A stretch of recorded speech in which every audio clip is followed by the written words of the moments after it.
आपने recent time में notice किया होगा जब आप फोन किसी काम के लिए उठाते हो, जैसे कोई लिस्ट बनानी हो या कोई इम्पोर्टेंट फाइल सेंड करनी हो, तभी कोई नोटिफिकेशन पॉपअप आता है और आप बस वहीं से डिस्ट्रैक्ट हो जाते हो। कुछ मिनट्स बाद आपको रियलाइज होता है और आप सोचते हो कि आपने फोन उठाया क्यों था।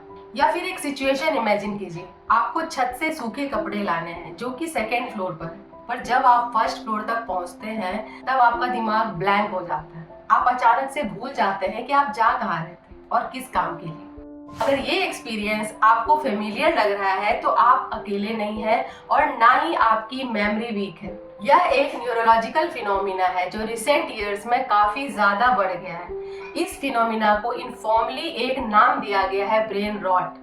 पहले यह सिर्फ एक इंटरनेट स्लैंग था, लेकिन 2024 में ऑक्सफोर्ड ने इस वर्ड को officially word of the year के रूप में रिकॉग्नाइज किया। तो सवाल यह है कि यह न्यूरोलॉजिकल फिनोमिना आखिर है क्या?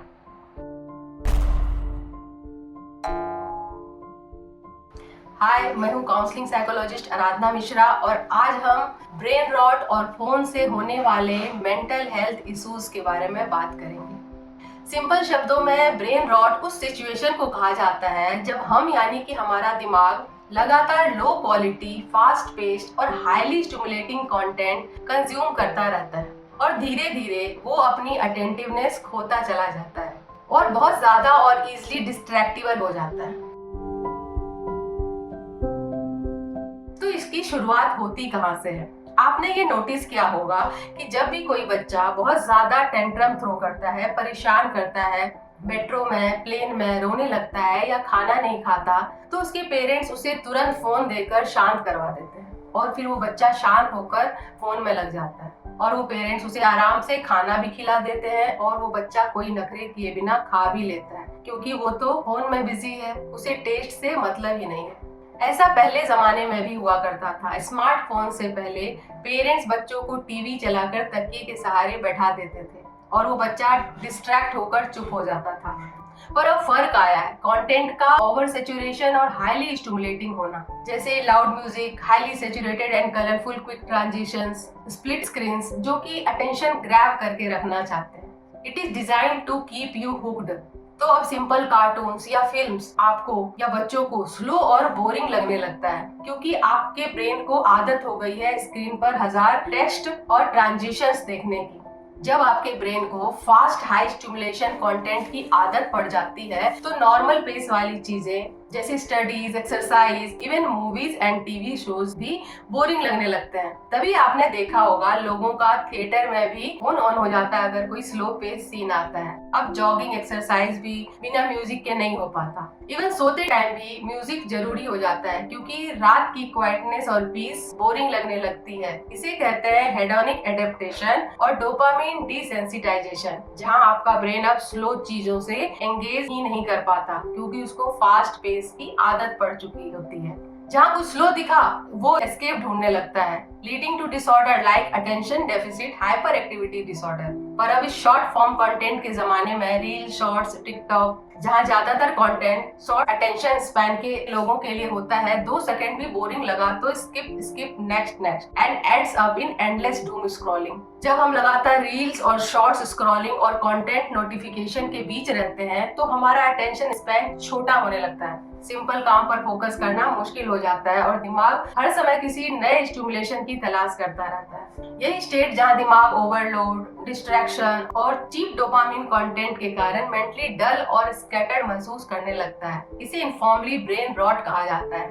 भले ही हम घंटों रील चला लें और एट द एंड हमें एक भी रील याद नहीं रहता कि हमने क्या देखा और हम एग्जॉस्टेड और मेंटली ड्रेन्ड फील करते हैं।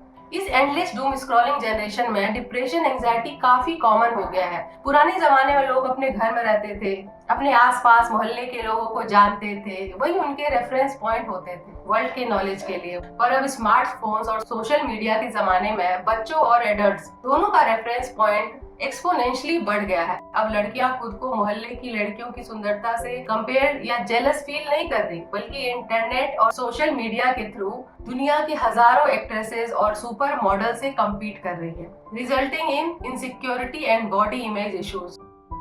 No. She's hot, okay? Because if you were saying that Hillary Swank isn't hot, then you're saying I'm not hot because obviously I'm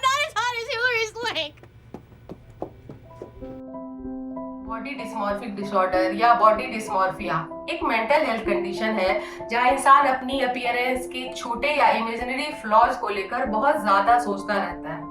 ऐसे फ्लॉज जो अक्सर दूसरों को नोटिस भी नहीं होते। इससे रिलेटेड जो बॉडी इमेज इश्यूज होते हैं उसमें इंसान अपनी बॉडी को डिस्टॉर्टेड या नेगेटिव तरीके से देखने लगता है और अपनी अपीयरेंस से कभी सेटिस्फाइड नहीं होता। ये फीलिंग धीरे धीरे ऑब्सेसिव थॉट्स, एंजाइटी और कुछ माल एडेप्टिव बिहेवियर में कन्वर्ट हो जाती है, जैसे एक्सेसिव डाइटिंग, ओवर एक्सरसाइजिंग या बार बार मिरर चेक करना। And now even leading girls to take drastic measures like Ozempic or even surgery like tweaking your face here and there just to fit their ideal body image in their head or the standard established by the internet. Lead example. यह सब internal insecurities और external pressures का combination होता है जो self esteem, mental health और social life पर serious impact डालता है। Same with boys. अब वो बॉयज गली के शर्मा जी के बेटे से नहीं बल्कि वर्ल्ड के यंगेस्ट बिलियनियर, एंटरप्रेन्योर, सीईओ से खुद का कंपेयर कर रहे हैं। इससे होता ये है कि पहले जो बच्चे अपने छोटे छोटे अचीवमेंट्स, जो उनका self confidence, self identity build करते थे, अब सोशल मीडिया के आने से वो वर्ल्ड के टॉप से कंपेयर करके डिमिनिश होते जा रहे हैं। उन्हें ये अपनी छोटी छोटी अचीवमेंट उन वर्ल्ड टॉपर के कंपैरिजन में कम लगने लगती है और उनके अचीवमेंट्स उनको ट्रिवियल और इनसिग्निफिकेंट लगने लगते हैं।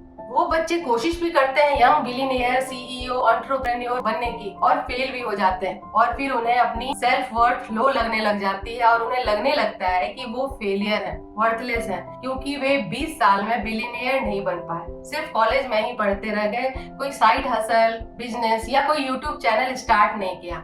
ये फियर ऑफ मिसिंग आउट या फोमो एक एवरेज स्कूल और कॉलेज गोइंग पर्सन में कांस्टेंट अंडरलाइंग एंजाइटी बनाए रखता है। Feeling of that we are stuck in this boring studies and not earning और एक्सप्लोरिंग। इससे उनकी लाइफ में कई सारे एस्पेक्ट्स पे असर पड़ता है। डेवलपमेंट ऑफ नेगेटिव और pessimistic mindset, low self esteem and loneliness leading to depression and anxiety. And after that, it's not reality that is making you depressed. Rather, it's the depression that is making reality look terrible. तो हमने शुरुआत की थी brain rot से और समझा कि कैसे फोन और लगातार डिजिटल स्टिमुलेशन हमारे दिमाग पर असर डालते हैं। हालांकि ये सभी के साथ एक्सट्रीम लेवल पर नहीं होता, लेकिन यह एक अहम कारण जरूर बन सकता है बच्चों और बड़ों में बढ़ती डिस्ट्रैक्शन और बेचैनी का। शायद अब पेरेंट्स बेहतर समझ पाएंगे कि बच्चों का ध्यान जल्दी भटकना या शांति से ना बैठ पाना सिर्फ आदत नहीं है, बल्कि एक गहरी वजह से जुड़ा हो सकता है। इंटरनेट जहां एक तरफ अवसर देता है, वहीं दूसरी तरफ ओवर एस्पिरेशन और अनरियल एक्सपेक्टेशन भी पैदा करता है। इस वजह से छोटी छोटी खुशियां और अचीवमेंट्स भी कई बार हमें कम लगने लगती है। जरूरत है बैलेंस की, जहां हम टेक्नोलॉजी का इस्तेमाल करें लेकिन उसके कंट्रोल में ना आए, क्योंकि आखिर में एक हेल्दी माइंड ही एक मीनिंगफुल लाइफ की सबसे बड़ी नींव होती है।